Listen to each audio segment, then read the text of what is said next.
Bonjour à tous et bienvenue sur WAC News. Le 12 novembre dernier, l'Assemblée nationale a été le théâtre d'une altercation particulièrement intense entre deux députés, mettant en lumière les tensions croissantes dans le débat public français.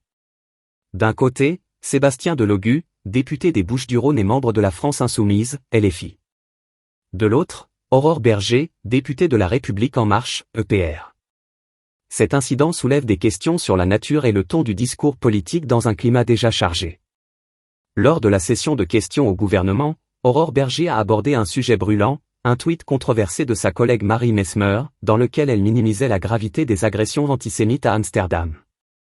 Bergé, avec émotion, s'est adressée à l'hémicycle. Aurore Bergé dit : « Ce qui est terrifiant, c'est que lorsqu'il est question d'antisémitisme, il y ait tant de chahuts. Certains de nos concitoyens ont peur. Vous continuez à leur placer une cible dans le dos. » Face à cette déclaration, des murmures et des cris se sont élevés des rangs de la France Insoumise. Selon plusieurs sources, Sébastien Delogu a alors lancé à l'attention d'Aurore Bergé des mots durs qui n'ont pas tardé à provoquer un émoi général. « Tu es une grosse poubelle », aurait crié Delogu, un propos qui a immédiatement créé un tumulte. Naïma Mouchou, ce n'est pas venu jusqu'à mes oreilles. Je vais demander au service ce qui a été dit. Dans la foulée, Aurore Bergé a pris la parole sur BFM TV, qualifiant les propos de Delogu des « attitudes très menaçantes et agressives ». Aurore Bergé dit « LFI multiplie les menaces dans l'hémicycle. Où est notre humanité commune ?» Cette situation est emblématique d'un débat politique qui, trop souvent, perd de son sérieux. Les tensions s'accumulent, et les invectives remplacent parfois un dialogue constructif. Sur les réseaux sociaux, les réactions ne se sont pas fait attendre. Des milliers de citoyens ont exprimé leur indignation face à une telle scène au sein de l'Assemblée nationale, appelant à un retour à un discours politique responsable.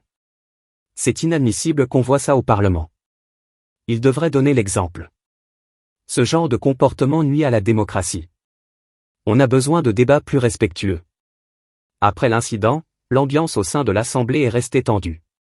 Le parti insoumis fait face à des critiques croissantes quant à son ton et ses méthodes. Cet incident est révélateur d'une crise de la communication politique. Les députés doivent comprendre que leurs mots ont des conséquences, surtout dans un lieu symbolique comme l'Assemblée. Cet épisode illustre la nécessité d'une approche plus respectueuse et empathique dans le débat politique français. Alors que des enjeux de société cruciaux, comme l'antisémitisme, doivent être abordés avec sérieux, il est impératif que les élus retrouvent le sens du dialogue. En fin de compte, la diversité des opinions enrichit le débat, mais cela doit se faire dans le respect mutuel. Pour un avenir politique plus serein, construisons ensemble un espace où tous les citoyens peuvent se sentir en sécurité et entendus.